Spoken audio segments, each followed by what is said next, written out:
You got into the safety business because you wanted to protect people, but somewhere along the way, the job started controlling your time, your schedule, your priorities, even your income potential.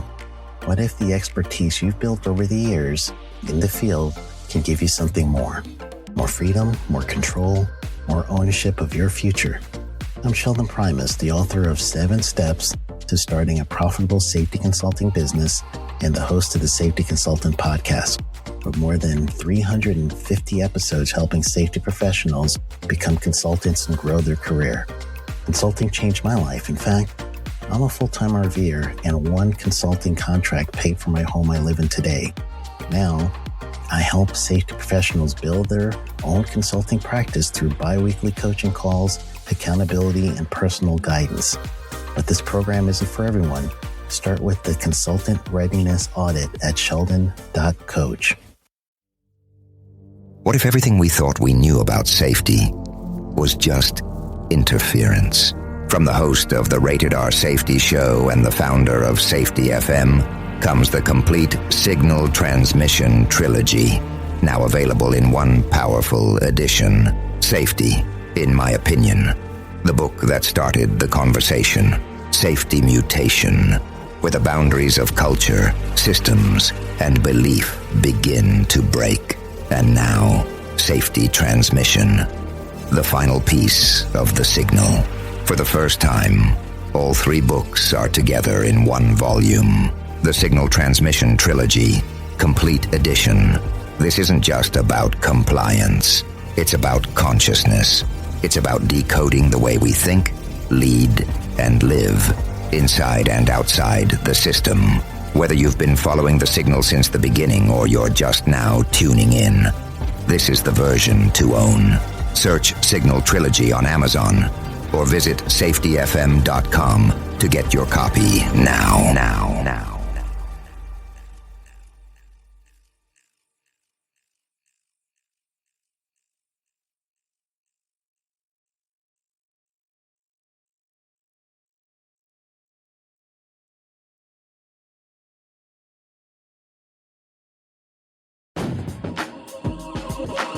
Sheldon Primus. Welcome to the Safety Consultant Show with Sheldon Primus, where we blend safety smarts with business brilliance and a pinch of Sheldon's signature wit.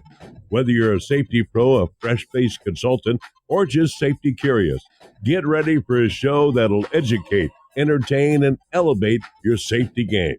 Let's dive into the art of consulting with your safety Sherpa himself, Sheldon Primus. This episode is powered by Safety FM. Wow, we've got ourselves a show this week, gang. I am extremely happy. Welcome back, all you guys that are listening. And if you're listening for the first time, just go ahead and welcome. There we go. I'm glad to hear you all and see you all. And that's me seeing you in my brain. And I have a guest today. Mr. Chris McGlynn from Roco Rescue. And I always want to say Rocco and Ruku, and I'm botching your company's name, brother. It's welcome to the show. I'm so happy to have you here. I'm so happy to see you again. I know we've been trying to play phone tag. We're playing interview phone tag. Years now, probably at this point. Huh? No kidding. So tell everyone about your company. You can even tell them how we met, and maybe they'll surprise everybody. So go ahead, and I'll let you open. I love having the guests talk about themselves because it makes them so nervous. Yeah, so I'm with Roco Rescue. We do a lot of rope rescue, confined space rescue, for those of you that know what that is. But basically, if it's involves rescue, we probably do it. We offer the training as well as the standby services, medical services, training services, safety services, and even sell some equipment for rescue folks. So pretty exciting business to be in. Very unique. Sounds it. Very unique. And What being the area? director of safety for such a weird organization is pretty cool too. So we're based out of Baton Rouge, Louisiana. This is our 42nd year in business, so we've been around a while. We predate the confined space regulation. How about that? Really? I actually didn't know that you guys were that. I thought you started it like after the emergency rescue that you're doing. So it's actually been in business longer than that. Yeah, 42 years. So been around a while. Oh my goodness. Wow. So, go ahead. I'm sorry. You see, every time I talk to you, you get my mind going, and I am like, what? I Yeah, got to ask him about this. I got to ask him about that. yeah. We So, been around a while, but Sheldon and I met. I took a COSS class, and Sheldon was my instructor. And since then, I've taken numerous courses with Sheldon, all enjoyable. And we've put a lot of our people through it as well, and they always enjoy having Sheldon. Not blowing smoke here. Yeah, Sheldon's no. entertaining, engaging, and very knowledgeable too. So we always enjoyed seeing your name up on the instructor list. Oh no, that's awesome.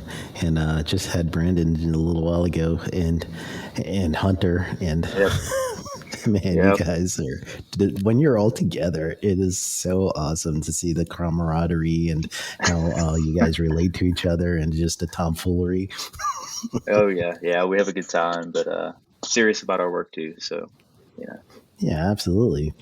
And Rope Rescue is the primary, or at least what got started the company, or was there something else that got it started back in the day?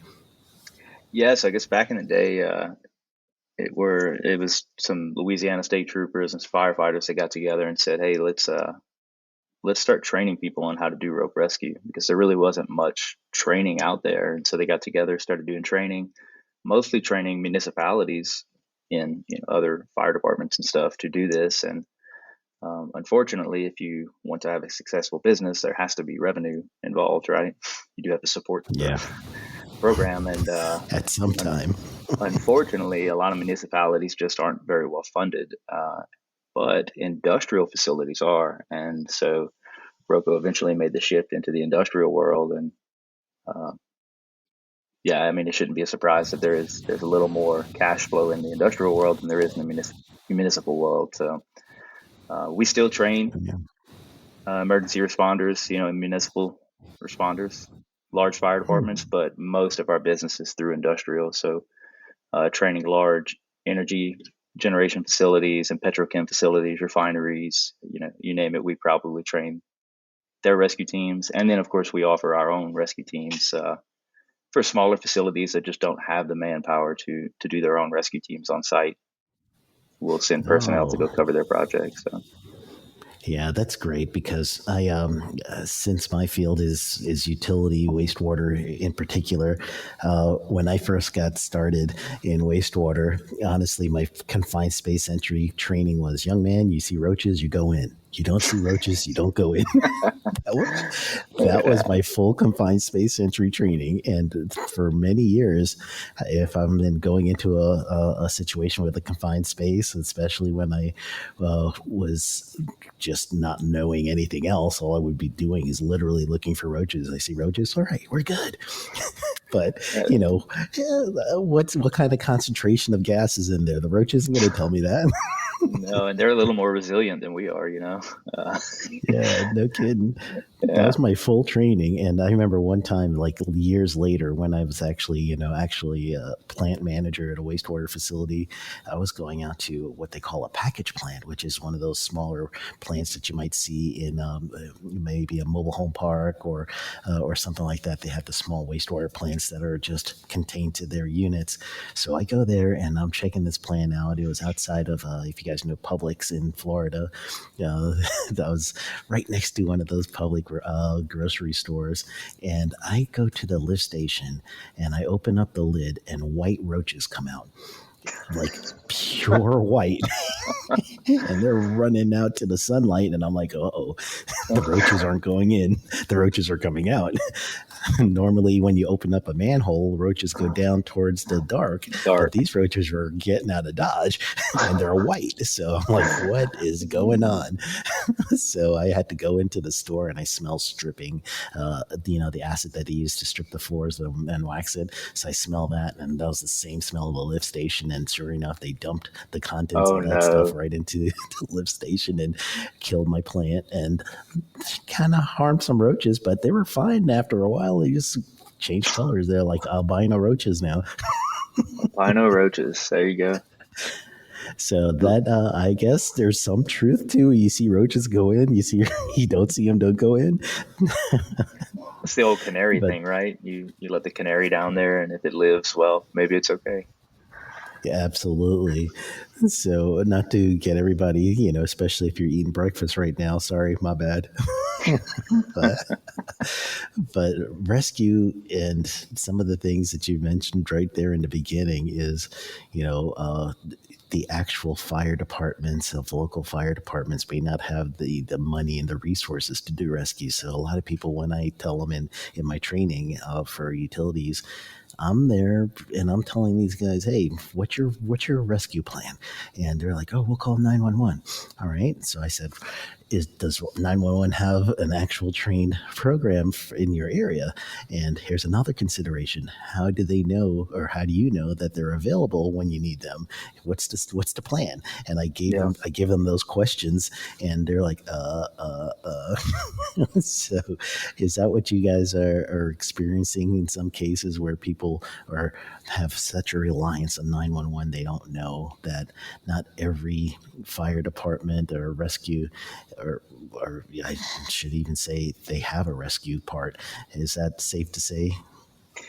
Yeah, and it's weird. There's some really good departments out there that are very well trained and funded and equipped and capable of performing a rescue, but you also have the exact opposite end of the spectrum where they're just not trained, not equipped, and rarely available. And what their response time is. It may be a volunteer service, so somebody has to get off of work, go get the truck, or whatever however they operate, right? Yeah. But you would also think that, oh, this is a large department, a big municipality, so they're trained, but that doesn't always correlate. And on the flip side, just because they're a small department doesn't mean they're not trained. So really, you have to just establish that relationship by picking up the phone or go and visit and see what their capabilities are, and if they're willing to work with you, because they do have to be capable and available to respond. So if you're relying on them as your Okay. rescue plan, and they have to go to a large structure fire or something that uses all of their resources, well, you just lost your Yeah, there rescue you plan. go. Yeah. So, And there's so and many places. Oh, no, go ahead. Finish up, and then I had the thought. Go ahead. I say I spent 12 years as a paramedic before I got into safety. I don't know if you knew that, Sheldon. Yeah, I remember that. But throughout my paramedic career and even during my training, I never heard the words confined space. And so, it's crazy is if we would have been called to, oh, somebody's down inside of this pit, or a lift station or something, well, we would have just gone in and got them. I had no clue.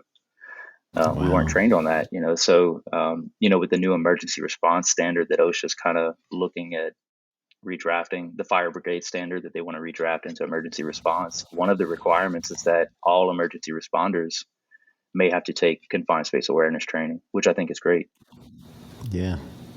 Man, I look at you with the deep dive, actually going in and seeing the standard well, usually for those of you listening, the U.S. has what's called a unified agenda. So the regulatory agenda is what they plan for the next coming years. And there's a cycle for how U.S. Gets laws in, and generally for regulatory OSHA laws, you could plan on a good 8 years generally. But there's a whole bunch of stuff happening during that time period, and that gets housed in a thing called preambles. But this ruling that Chris just mentioned has been, they've been working on it probably a good 3 years. So I'm expecting that you're gonna start seeing some more on just that part where the emergency management side, they need some assistance, and regulatory assistance is probably the only way they're going to get it, because not too many people put more money into their emergency services unless they have to. And that's what I've seen. I don't know if you've seen that as well. Yeah.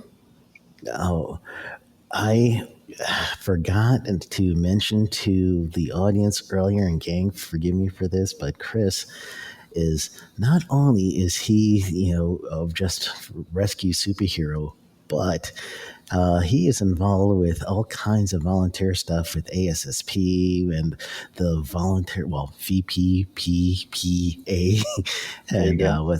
that's the Voluntary Protection Program, something association. What's the other P? Yeah. So, VPP is an OSHA program. Yes. And so it's the government, right? And so they OSHA is like the one sector of the government that doesn't get to benefit from bloat like some of the other organizations do. Yeah, no Um, kidding. and so VPPPA, the Voluntary Protection Program Participants Association, blah, blah, blah, blah, There blah, you go.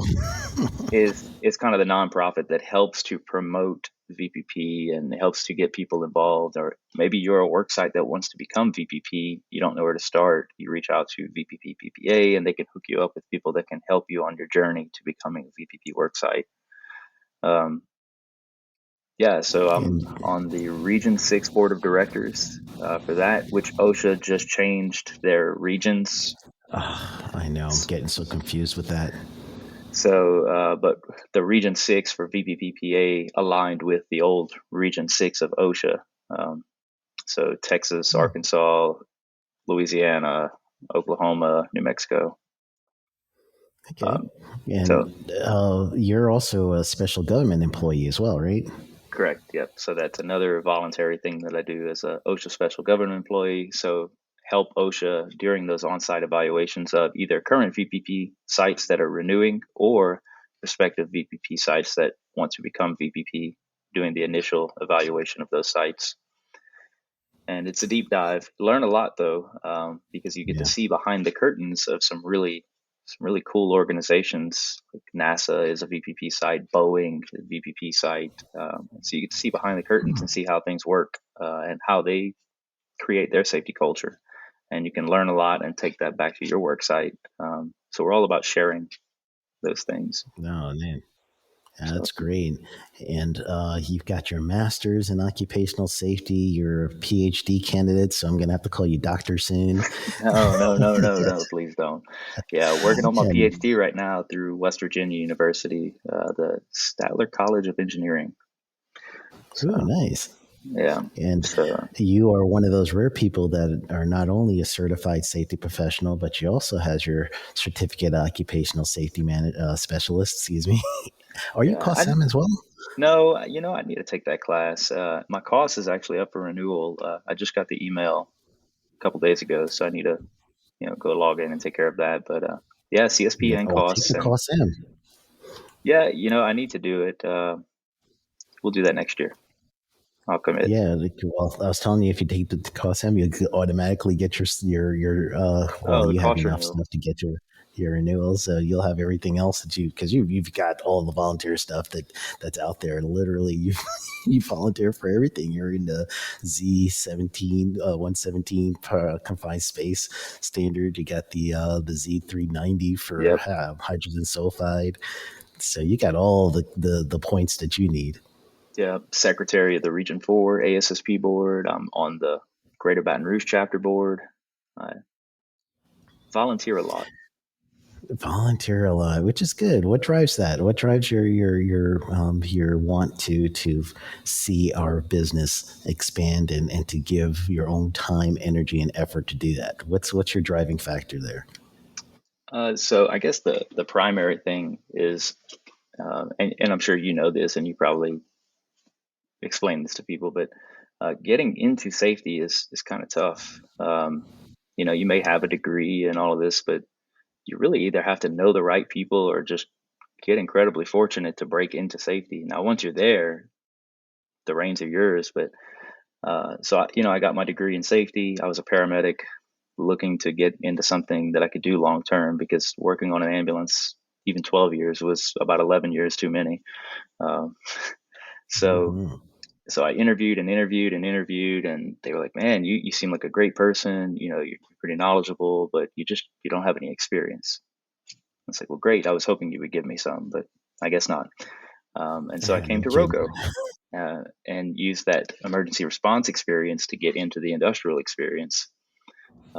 So one of my side quests is that anybody that wants to be a safety professional should not have to do that alone. They should be able to have help along the way. And VPPPA and ASSP allows me a great avenue to help other people to get into safety and to help them in their journey to becoming, safety professionals. So, which was what inspired me to do the PhD, because I'd like to get involved at the university level to teach and help mentor aspiring safety professionals and help them on their journey. So that's my side quest, which really that's what fuels all of these volunteer things. Now, something I realized pretty quick is that while it's voluntary, I don't get paid for this. The amount that I put in, the return is like threefold. You will always get more out of it than you put into it, which is pretty cool. But the satisfaction that you get, the reward, I guess, that you feel from Yeah. helping people and volunteering is just it's great. So, and I'm So very you're fortunate getting to be able to do it. more. And you do it very well. I mean, from all things that I've been seeing, and even the posts and stuff that on LinkedIn, and seeing all the stuff after, and I am familiar with that area too. So I do know some people that are actually in your area, and they're telling me, oh yeah, Roca did this and they did that, and they're like, oh yeah, Chris is on it. Yeah. I'm everywhere, man. And everywhere. It's ridiculous. So I had before I get into some technical questions, tell me about your the way that you've been helping advance the organization, because a lot of the listeners, they're solopreneurs, and they're starting their consultancy, and they're trying to figure out how to market and how to keep clients and make new clients and all that stuff. Any tips that you guys have for growing a business and taking on marketing concerns? What tips can you give some of these solopreneurs out there? Yeah, so the biggest thing I can tell you is networking is pretty much everything. There's tons of other things you can do, but networking is super important. Um, I'm trying to think of how they word the phrase that I've heard is the opposite of networking is not working. I think is how they word that. Ooh, Yeah. I like So that. That's a so T-shirt. Can't they put that in a T-shirt or something? yeah. That there was a professor at Southeastern University, which is in Louisiana. They have a safety management program, and one of the professors there says that to his students. So he encourages them to get involved with ASSP because that's a great place to network. What better Yeah. place to network than a place comprised of safety professionals? Yep. So that's a great place to start. You're going to meet client facilities that may hire you. You're going to meet other professionals that may not have the same skill set and expertise that you have. And once you have that network, if they run into a problem, they're like, I know Sheldon. Sheldon probably has the answer to my question. And so you're going to pick up the phone and call Sheldon because you've met with him.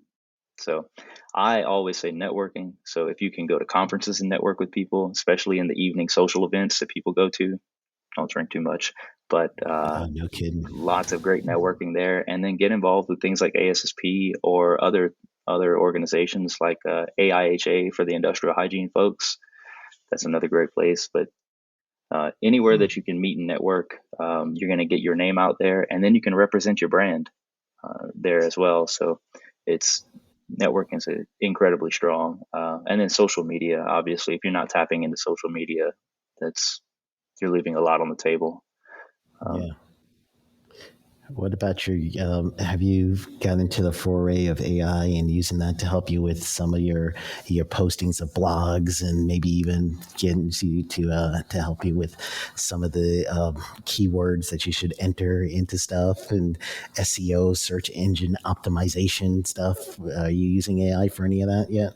Oh, definitely. One of the quotes I heard a while back from somebody that said, "If you don't learn to work with AI, it's going to learn to work without you." So Ooh, that's another one. yeah, man, Goodness, full of little nuggets, huh? that is awesome. uh, You got but a t-shirt factory right there. you have to be mindful of the way you use AI, though. So you can't just say, "Hey, AI, write a blog article for me on confined space ventilation," because while it may come up with some good things, it tends to hallucinate a little bit, and it's just going to ramble and make up things that just really aren't true. So I rather, when I use AI, is one of two ways. If I'm not sure where to start, hey, can you provide me an outline for guidance on a blog article? And then it'll say, hit these 4 points. Great. Then I fill in the blanks with my knowledge and expertise. The other side is maybe I just write something that I want to write about. Then I'll post that into AI and say, can you make it more concise, or can you make it easier to understand, or can you jazz it up a little bit for me?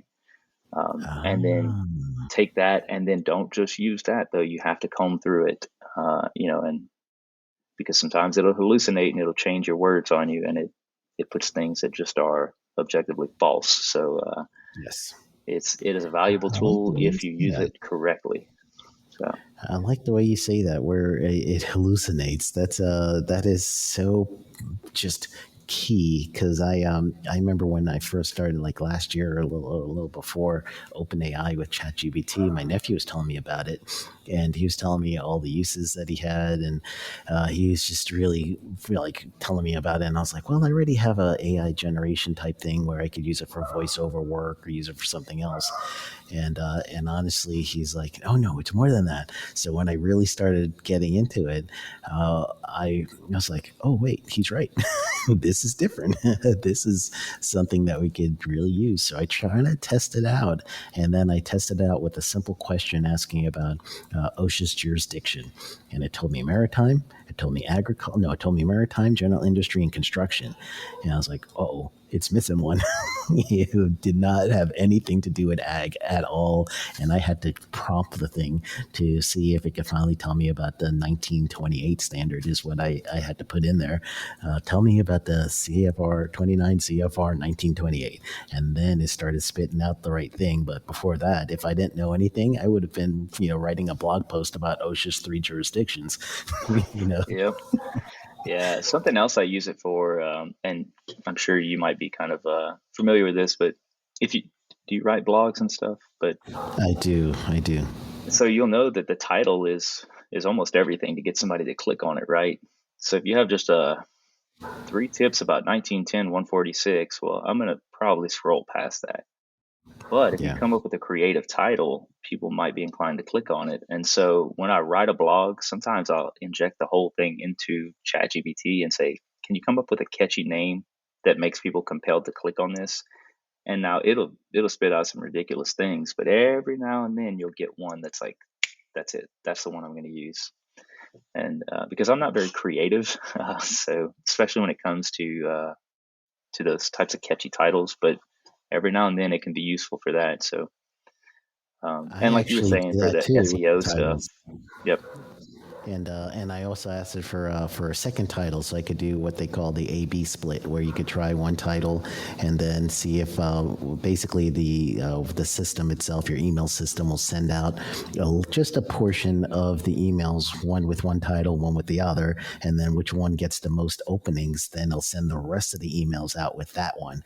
So it's called the A/B split. So that's what I usually do. I say, give me a A/B split of this title, and so it'll give me 2 titles. I'll try them both, and the system will then send out, I believe it's like 25% of the emails first, and they'll wait to see which one gets an more open rate. So whichever title wins, then the other 75% is going to go with that new title. So there's a tip. Ta-da. That's pretty cool. Yeah, I'm new into marketing. We do a little bit of marketing with Roco, and that's a really good tip. We're gonna have to look into that. I wrote it down. There you go. So, Yeah. I'm doing a secret project for EHS and just learning how to coexist with AI, but more than that, use it as the tool it should be used. So that's more to come. Dun, dun, more to dun. come. That's a cliffhanger there. Cliffhanger. There you go. Right. Tune in next week. Tune in next week. Yes. Hey, did I just get you to disclose that your most recent article on LinkedIn about the 4 hazards of confined space, ventilation, it was AI assisted? I'm not going to say that AI was not used in some fashion in that, but most of that is my brainchild.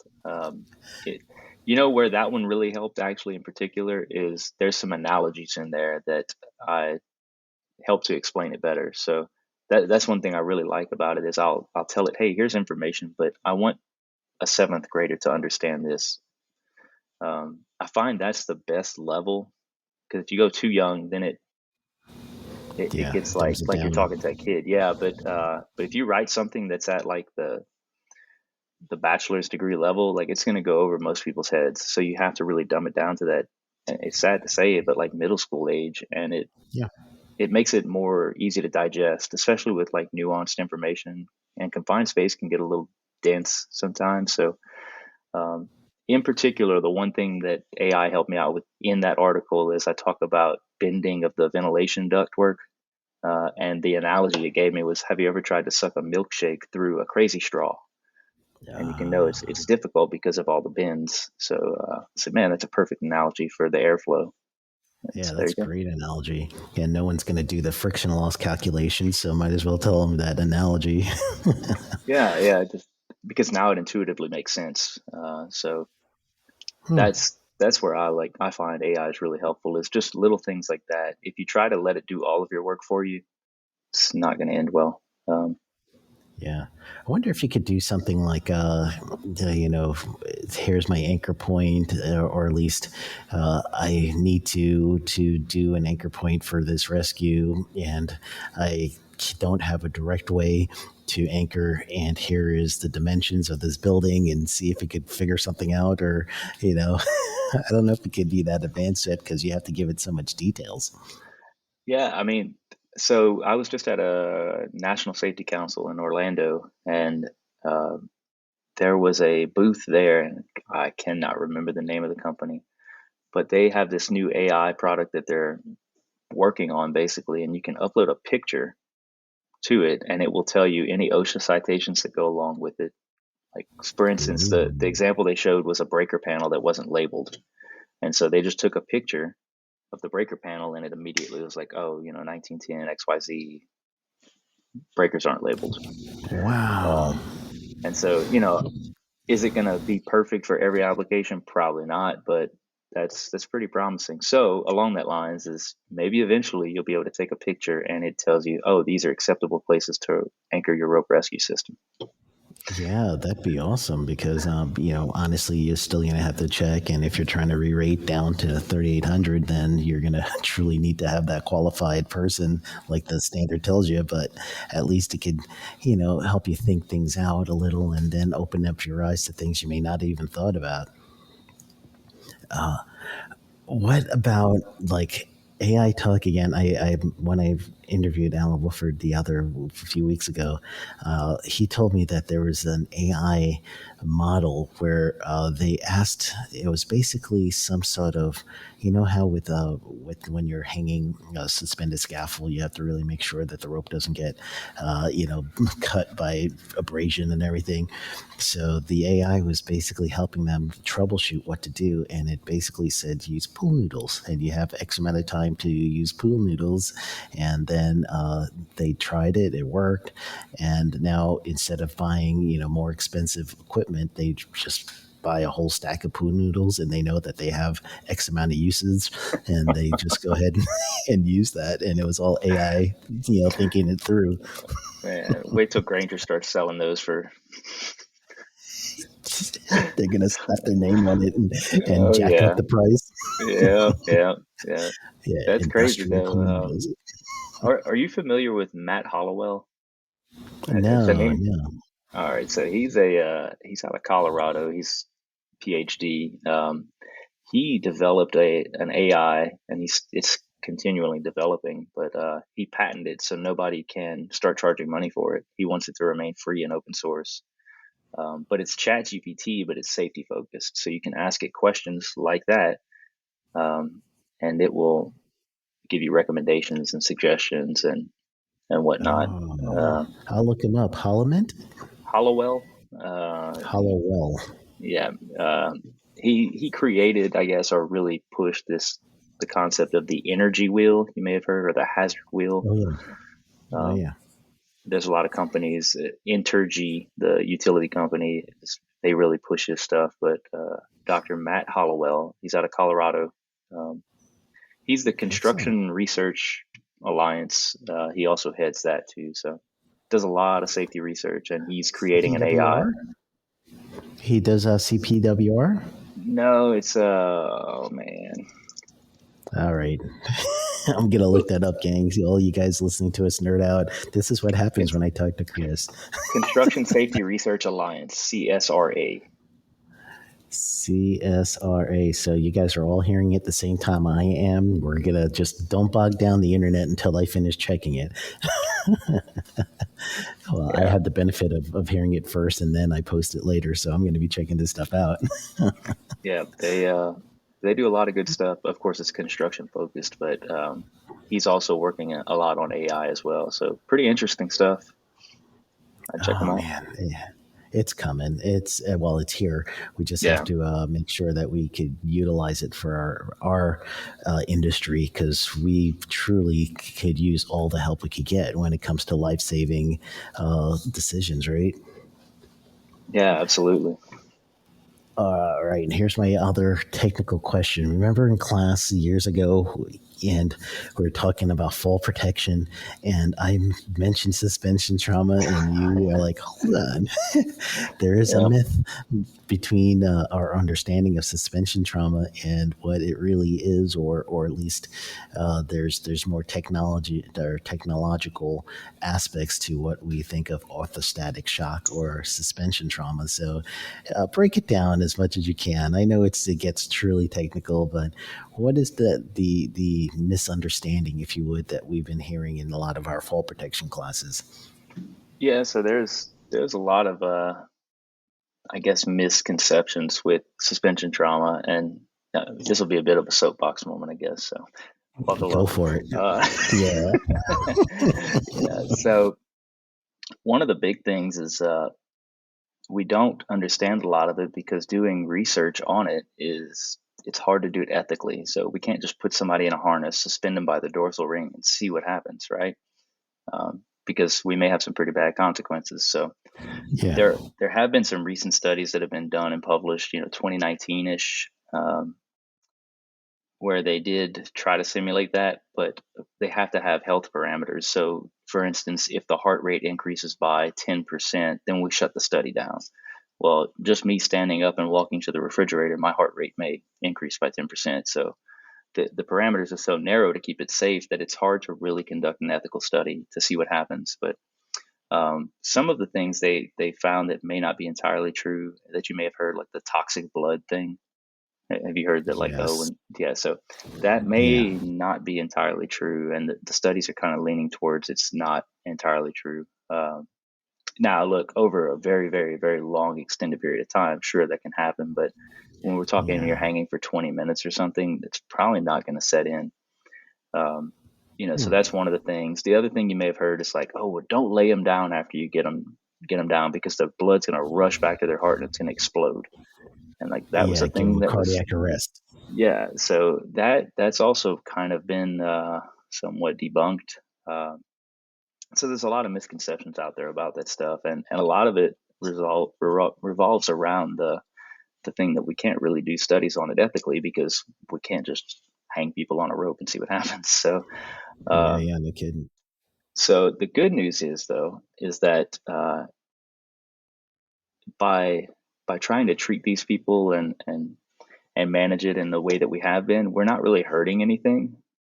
So it's really no harm, no foul, right? If we do think that all of these things exist and we try to put them in a certain position to prevent it, we're not hurting anything. So that's the good Yeah. news, right? The other thing is that fall protection equipment manufacturers understand that suspension trauma is a thing, and so we're developing equipment that's now better equipped to keep you from developing that whole suspension trauma thing, right? We have more training that focuses on suspension trauma. We know that if we keep the legs moving, that we're a lot less likely to develop it. So I guess if you want to back up a second, I'm sure many people have heard of the soldier that's standing at attention, right? And they lock their Yeah. knees and then they pass out, Yes. right? So that's the same mechanism that leads us to the suspension trauma thing. The difference here is that the soldier passes out, he becomes horizontal, or she becomes horizontal, and then the blood kind of redistributes, the brain gets oxygen again, and then they wake up, right? They just reboot the computer essentially. With Yeah. suspension trauma, we never get in that self-righting position because you're hanging, right? When you pass out, you don't get to go horizontal and redistribute the blood and get that oxygen back to your brain. And so now we spiral out of control. The reason that you pass out, the heart is really good at pumping blood around, hopefully 24/7, 365, right? It doesn't take a break. Yeah. Unfortunately, gravity kind of limits what the heart can do to get the blood from the lower extremities back to the heart. And so we rely on these little one-way check valves in our veins and the contractions of our leg muscles to help push that blood back up to the heart. So that's why we tell you bicycle your legs or push your legs against a structure, because we need the leg muscle contractions to help get that blood back to the heart so we can get it back to the brain and so on and so forth, right? Ah. So when you pass Everyone just out, says it's for not clotting. Is that also an additional benefit for bicycling the legs and pushing off to something? sure, that's another thing that's kind of been somewhat debunked too, is the whole blood clot thing. So that blood would have to stay pooled there for an incredibly long time for it to start clotting, if you will. It's not to say that it can't happen, Yeah. but where a lot of this stuff came from was there's a mountain climbing summit in like 1968, 1970 or something.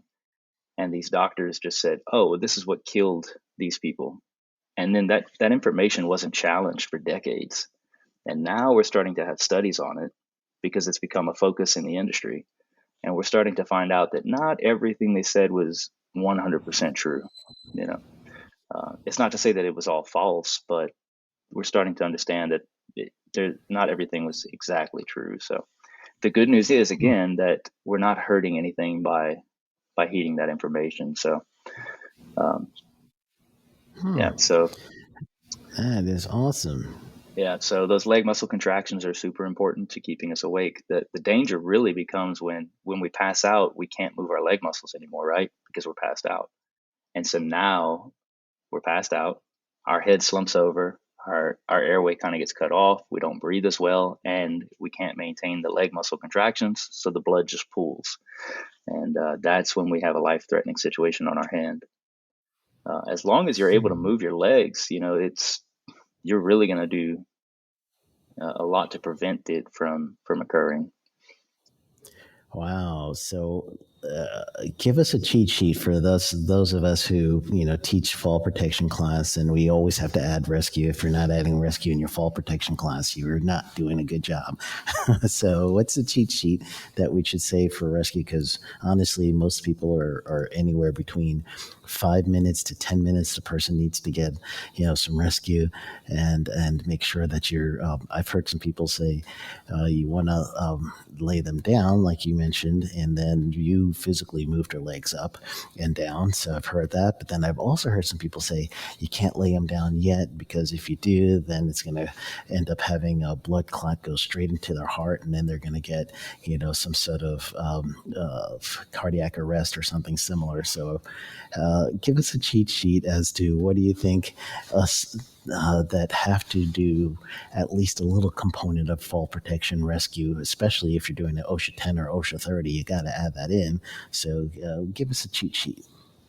Cool. So, safety nerds like us love hierarchies, right? We all love hierarchies. So at Roco, Love we them. preach the hierarchy of rescue, or fall protection rescue, if you will. So self-rescue is always the preferred method. Hey, Sheldon, you fell, climb back up on your own. And that's great. If that works, it's simple, it's effective, and I don't have to put anybody else at risk.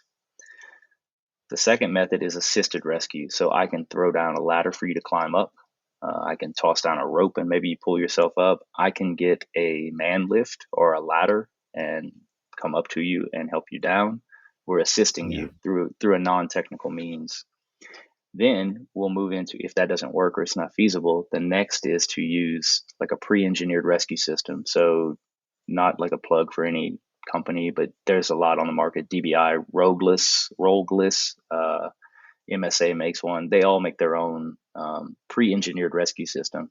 You hang it up, you click it to them, you pull them up. It's They make it very easy, minimal training required. They're super effective. Oh, yeah. Then the next is the most technical, is putting a guy on a rope, sending him over and going to a rescue, full blown technical rescue, like what our company or many other companies would provide.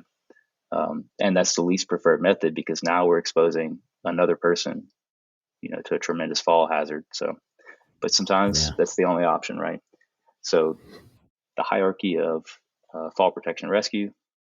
And then as far as the treatment guidelines, for anybody that's medical out there, you may have heard supportive care, or ABCs. So airway, breathing, circulation. If their airway's closed, open their airway. If they're not breathing, breathe for them. And if they don't have circulation, CPR time, pump and make their heart work. If they're bleeding, we're going to control the bleeding. If they have a broken arm, we're going to support the broken arm. As 12 years as a paramedic, I never heard the words suspension trauma. If you told me this guy fell and he has suspension trauma, I would have had no clue what you were talking about. My wife's a registered nurse. She worked in the emergency room for many years. Guess what? Never heard of the word suspension trauma. And we can carry that on. I have an uncle that's a doctor. I know many doctors. They don't know what suspension trauma is. And that's okay, because we're going to treat them based on whatever's going on. So again, if they're bleeding, we're going to stop the bleeding. When they get to the hospital, they're going to run blood work. And if the blood values are out of whack, they're going to do what they do to fix it. They're going to do a CT scan. If you have internal damage, you'll go to surgery. So we don't treat suspension trauma. We treat whatever's going on with you. And just as a layperson, or just a first aid responder in a facility, treat what you see. If they're bleeding, stop the bleeding. And as far as position wise, right now, the buzzword is put them in the W position, which is sitting on the ground with your knees up to your chest. And the hand down. Yeah, I guess it doesn't look like a W to me, but that's what they call it. We just say put them whatever's comfortable. If they want to lay down, great, lay them down. If they want to sit in a chair, sit them in a chair. The last thing you want to do is keep them standing upright and motionless, though, because that's what got them into trouble. So encourage them to sit down or lay down, whatever they want to do. You're really not going to hurt. There's no position that's going to really mess with them. So, but disclaimer, follow your organization's medical guidance. So if you have a medical director on staff, do whatever they tell you should be doing. All right. So if there's a medical director, follow them first. And then if not, then go ahead and take the tips that you just gave us. Yeah, there's a lot of conflicting information, but the good news is there's not a whole lot that you're going to do to help or hurt them. Of course, if we have spinal trauma or something, then that's a whole nother thing. But as far as suspension trauma goes, yeah, just treat what's going on with them, make them comfortable, and let them know that help's on the way. And everyone should be evaluated at a hospital with a physician if they do fall and they're suspended for some amount of time. Very, very good. And I'm glad we got that one out, because honestly, I would have just kicked myself if I got to ask you that question. Now, the other question, technical, and for me, I'm the confined space guy. I usually deal with that class when I'm teaching the utilities, because that's I've been in a lot of confined spaces, from actual lift stations into clarifiers and digesters and pipes and all kinds of stuff. So. And that's most of them were full air too, with the self-contained breathing apparatus on my back. That's younger me. Older me teaches. Yeah. So help me out with teaching, or at least informing some people who have to do confined space classes. And again, we have to put in confined space rescue.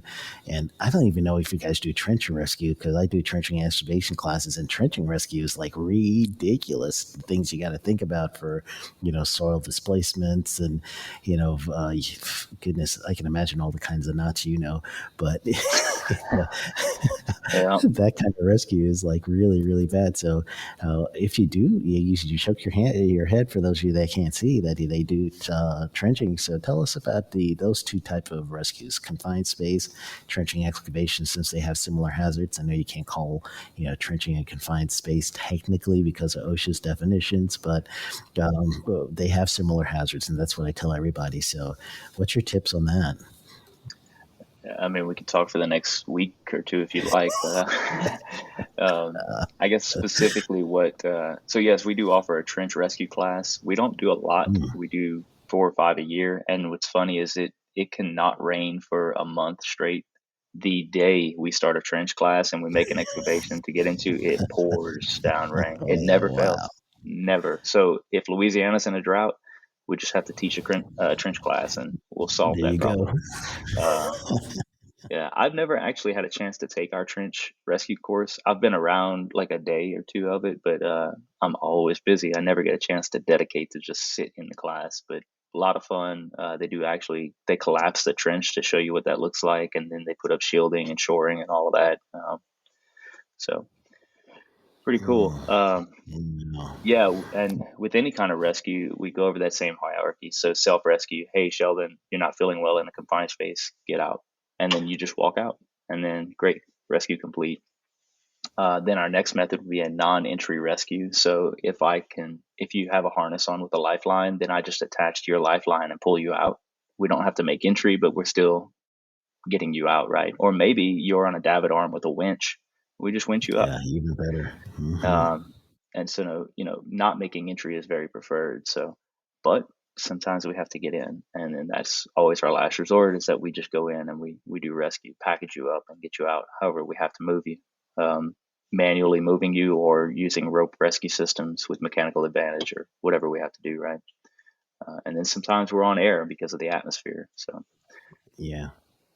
And then you got to think about your sulfide exposure, and then sulfides being water soluble. If you start stirring that up, displacing and then them. all of a sudden you've got some more sulfides. You're like, hold on, there wasn't sulfides when I did my initial detection, and now there's sulfides. What's going on?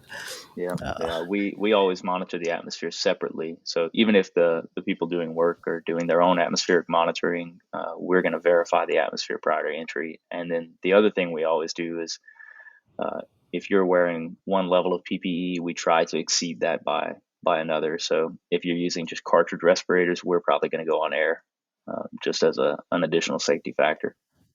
Yeah. And your 5-minute escape pack and all that, Sure, which is what, 3 minutes? Yeah. Some people suck them down pretty quick, but Yeah. hopefully we don't need the escape pack. I mean, we do have them, obviously. Yeah. So yeah, we use the SCBAs like you would see the firefighters wear with a tank on your back. But then we also have SAR, supplied air. So we'll have tanks outside and we just bring a hose in with us, which is a little easier to navigate, but then you have hose management. If you've got 2 or 3 people, those hoses can start tangling up really quick. So Yeah. give and take. You're like, hold on, get off his hose. You're stepping on his hose. Yeah. Because people walk in circles. I don't know why they feel compelled to walk in a circle, and it just tangles everything up. So. Wow. Hey, what are you guys doing for yourselves? Like, I know for your career in medical, and my family it's someone in my family is always in some sort of medical. But what do you guys do for yourselves to make sure that you don't burn out and that you guys are gonna be mindful of if one of your rescue teams maybe emotionally in distress and things like that? Do you guys have like a whole system in place to make sure that you're okay before you could help someone else? Yeah, that's a good question. So I guess disclosure is at Roco, we don't, at least on our standby team, we don't do a lot of rescues because we're so proactive. If we see something that's like, hey guys, this is going to cause something bad to happen and we may have to do a rescue, our guys are going to shut it down before it gets to that. The best rescue is the one that never happens, right? However, we do occasionally do rescues a couple times a year throughout, nationwide. It happens. And we just have to check on our guys afterwards, debrief, and make sure they're okay. It's funny you bring that up. So my PhD is occupational safety and health is the program. The thing that I'm researching though is because I was a paramedic and because burnout was such a huge thing and mental health issues in emergency responders is pretty bad. That's actually what I'm focusing on is occupational stressors in paramedics and why they're experiencing so much burnout and suicide and depression and alcohol, substance abuse, and Yeah. because I've known a lot of people personally that took their lives, and the suicide rates in emergency responders is so much higher than the general population. So that's something I'm kind of intrigued by, and that's what I'll be researching for the next 2-3 years. Wow. Now that is such a weighty topic, and I'm glad that you're going to be doing it. We need a dissertation on this because there's now you have ISO 45003 to make everyone aware of a management principle in place to keep an eye out for people who may be going through a psychological safety event. And then also you've got Cal OSHA, which talk about workplace violence, and a portion of workplace violence is, some of the workers are truly dealing with microaggressions and stuff like that, and they turn in, and more than microaggressions, sometimes it's physical assaults and then other things, so they turn inward, and the company now has some ownership to that, especially in Cal OSHA. So I know that it's a topic that we are just now starting to see, and the pandemic really pushed us to seeing that even more. So that's a great dissertation. From goodness. Well, you told me that some people in your circle actually committed suicide. So that seems like a driver for you to get an understanding for this. Yep, definitely. And a lot of it revolves around the stigma of it. It's especially years ago, it was predominantly men that worked in this industry, and construction's very similar, right? It's a predominantly male uh, field, right?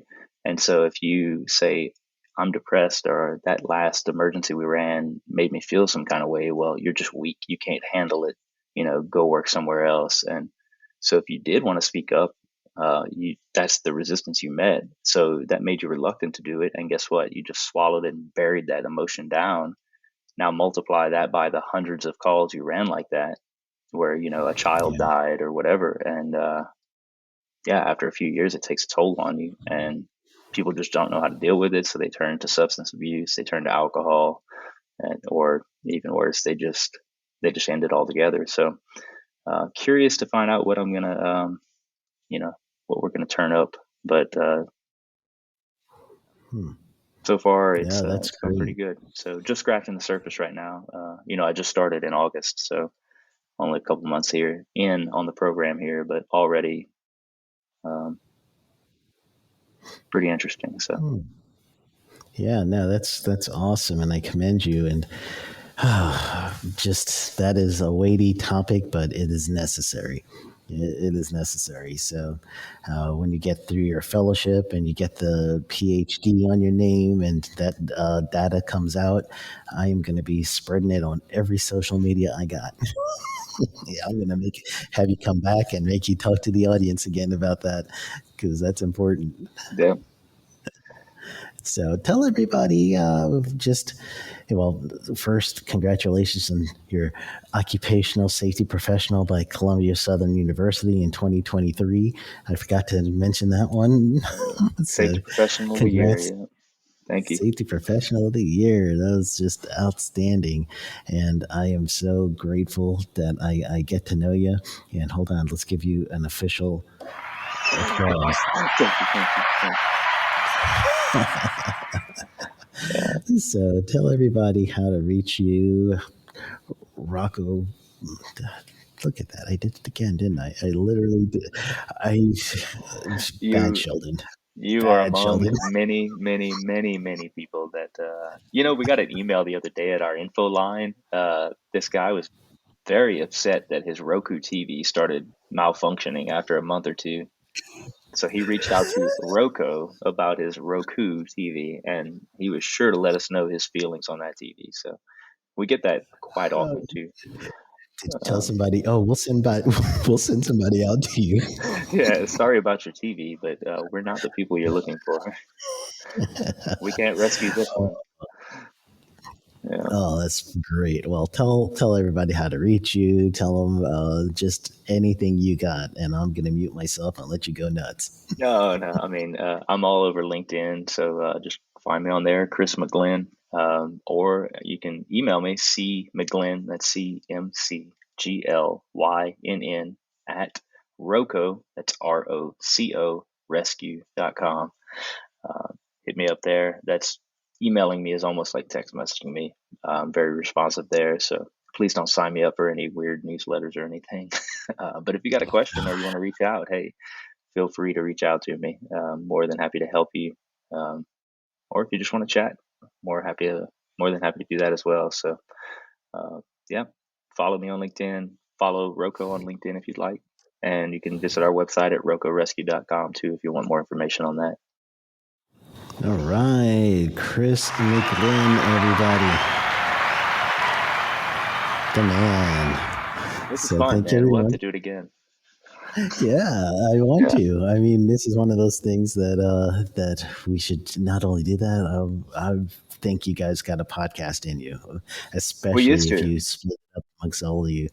Yeah, we used to, but we'd like to revive it. It's just I got to find time to make it happen. But for the time being, I'll come jump on yours. There you go. You're welcome. Well, thank you so much for joining the program. And I know it's been a long time coming, so I truly, truly, truly appreciate it. Thank you, man. Yeah, man, I enjoyed it. Thanks for having me. Oh, you got it, man.